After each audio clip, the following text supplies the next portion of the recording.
déjà, il y a un truc qui est mis en place à la fin de l'épisode précédent et on va à peine rebondir dessus dans cet épisode et partir sur beaucoup d'autres trucs un peu bizarres pour moi. Et ouais, c'est pas mauvais, une fois de plus. J'estime que pour l'instant on est dans une série qui s'en sort correctement, très correctement. Mais je peux pas m'empêcher d'avoir quelques petits soucis ci et là, donc parlons-en. Pas tant que ça, dans l'absolu c'est mieux que l'épisode précédent. Ça commence donc sur la suite du cliffhanger de l'épisode précédent où Norman est dans la maison de Shelby et a trouvé donc cette fille qu'il a séquestrée. Et en même temps, va y avoir Shelby qui est de retour chez lui pour le suspense, également Dylan qui a vu Norman partir, on le voit rapidement, et qui va essayer un petit peu de l'aider indirectement en le retenant un tout petit peu à la porte. C'est-à-dire qu'il puisse se barrer en laissant la fille toute seule, en disant ok je vais revenir, rassurez-vous, mais je peux pas rester là, tout ça, quoi, pour faire un petit peu de suspense. Et je peux pas m'empêcher de trouver que c'est un peu gros. Comme par hasard, Dylan le voit, comme par hasard, Dylan l'aide. Mais ouais, ça va être un petit peu mis en suspens. On va pas s'y pencher tout de suite. Il y a Dylan donc qui va essayer de parler un petit peu à Norman. Pour l'instant, il va pas trop s'ouvrir à lui avec ce qui s'est passé. Ok, et Norman, lorsqu'il va en parler à sa mère en disant il me fait pas trop confiance ce gars-là, il séquestre une fille dans sa cave, et ben elle va faire le lien avec l'hallucination qu'il a eue donc à la fin de l'épisode précédent avant d'y aller, en disant ouais, tu sais Norman, euh, tu dis que tu m'as entendu te demander d'aller chercher cette ceinture alors qu'en fait non, t'as encore eu des hallucinations, c'est une occurrence chez toi apparemment, et de ce fait, elle se dit que très certainement ce qu'il a vu, cette femme séquestrée, cette fille séquestrée, et ben c'était très certainement là aussi une hallucination. Ça n'empêche pas de vérifier rapidement lorsqu'il dort chez Shelby, et bien entendu, il n'y a pas de fille dans la cave. Mais il y a quand même des traces que ça aurait pu être déplacé. Mais ça nous fait un petit peu le suspense sur le fait que peut-être qu'il a halluciné ça. Je pense pas. Je pense qu'il fait de la séquestration, ce gars. Et après coup, bah, ça va plus trop être ça, en fait. C'est un peu bizarre, ça devrait être genre la chose la plus importante à gérer, mais en fait, on va se centrer sur des tas d'autres choses et avoir des priorités un petit peu différentes du côté de Norman. Je veux dire, rapidement, il passe chez Emma pour voir si elle peut pas l'aider, je sais pas pourquoi.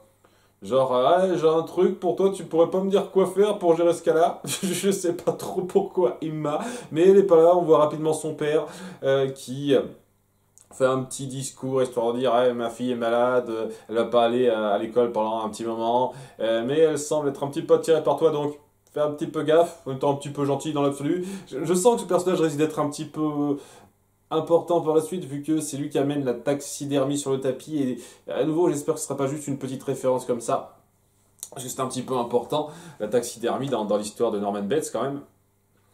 Donc, ouais, et après coup, comme j'ai dit, ça va se centrer sur d'autres trucs. Je veux dire, il y a Norman qui aura un peu de mal avec Shelby et il a essayé de nouer un lien un petit peu avec lui en faisant une petite partie de pêche ensemble. Ok, et ça va se centrer sur d'autres trucs après. Hein. Va y avoir Bradley, dont le père est finalement mort. Au bout du compte, il était dans le coma pendant une petite période et maintenant il est mort. Et donc, alors qu'elle se recueille sur l'endroit où il est mort plutôt que sa tombe, parce que pourquoi pas, ça lui fait plaisir celle-là. Évidemment, étant donné que c'est devant le motel, il y a Bates qui est là, enfin Norman qui est là pour l'aider un petit peu, pour être gentil avec elle. Et de fil en aiguille, ça va se rapprocher petit à petit. Hein. Il va y avoir une petite scène entre eux où ils discuteront de la vie, de la mort, ce que ça représente. Aussi de faire un petit peu le parallèle, vu que Norman également a connu ça il n'y a pas très longtemps avec son père qui est mort il y a 6 mois, donc c'est pas mal. Néanmoins, c'est dans cette scène que je vais avoir un des petits problèmes de changement de ton et dialogue qu'il y a, en plus des comme par hasard, parce que voilà, une fois de plus, les comme par hasard, ça tombe un petit peu quand même dans cet épisode aussi. C'est le fait que elle était au courant qu'il y a une main qui a été retrouvée dans les baies, hein, et un pêcheur qui a retrouvé une main dans son filet, donc la main de Keith Murph. Et apparemment, elle est au courant pour une raison qui m'échappe. Mais une main qu'ils n'ont pas identifiée. Alors que étant donné que c'est la montre de caisse, je te dis, ouais, ça doit être lui, mais ils l'ont pas encore identifié, donc ils sont pas encore sûrs 100%. Enfin, je sais pas ce petit détail, mais bon. Elle est au courant de ça, et juste après avoir parlé de la mort, dans ce moment où on se rapproche entre elle et Norman, elle balance nonchalamment après, quoi. Ah, c'est dingue, cette main qui a été retrouvée. Ah, une main, quoi. Histoire d'amener un petit peu le... euh, le cas central de cet épisode, c'est-à-dire le meurtre de Kiss qui revient sur Norma, en fait. Voilà, la main a été retrouvée. Alors que Norman lui rapporte ça, timing, la police vient 20 secondes après la porte, dirigée par Romero. Et ben, Shelby peut pas faire grand-chose, hein, il fait que suivre.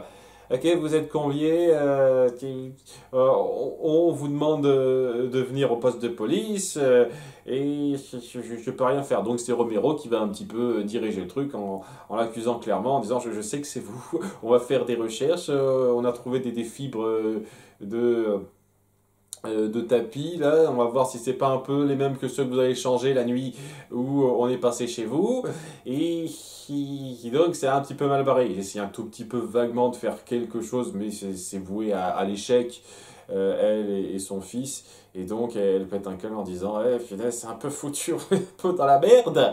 Et Norman lui aussi commence à de plus en plus, ça lui fait un petit quelque chose, et il décide de se confier totalement à Dylan.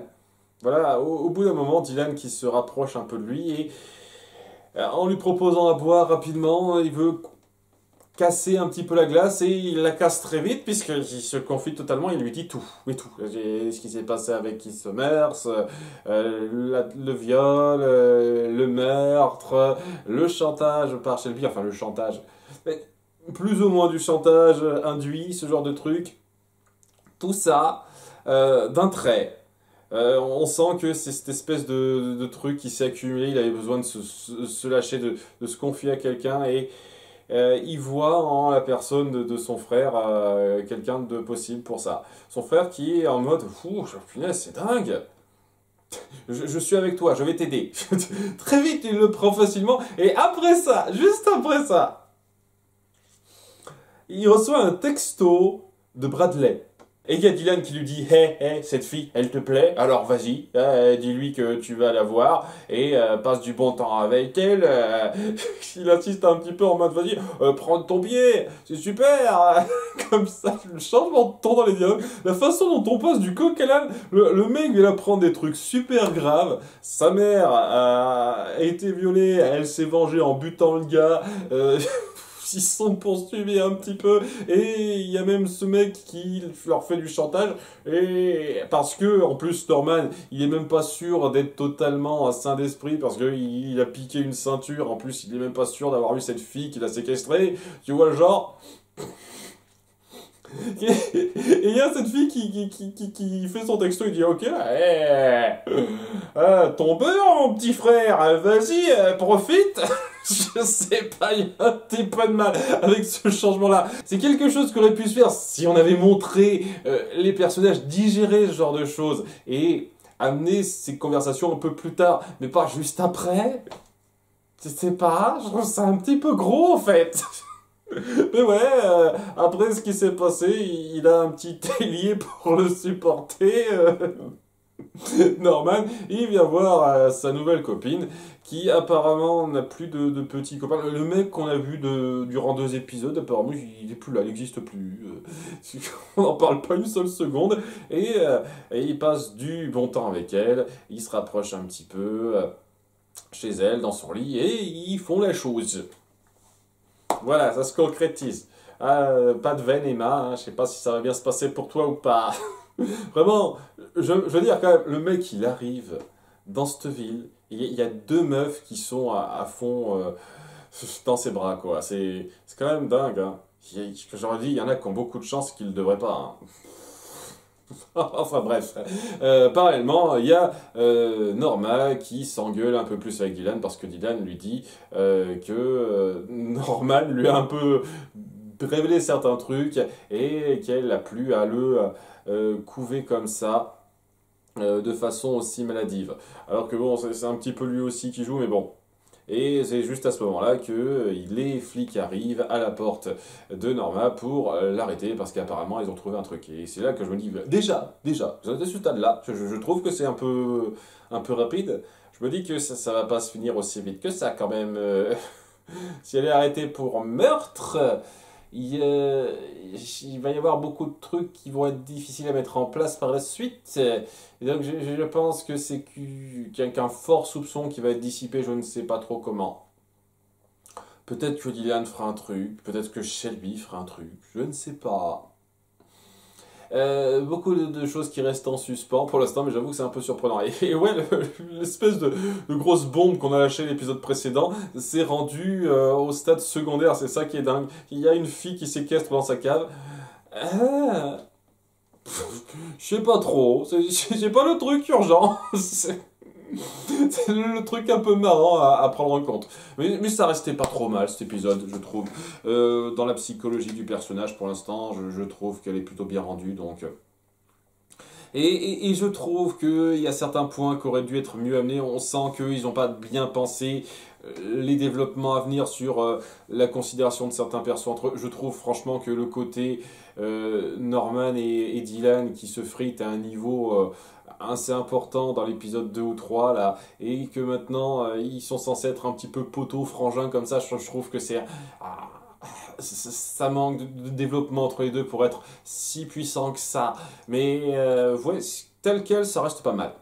Et on verra si ça saura prendre plus son temps pour développer certains points par la suite. À bientôt pour l'épisode 5. Bye!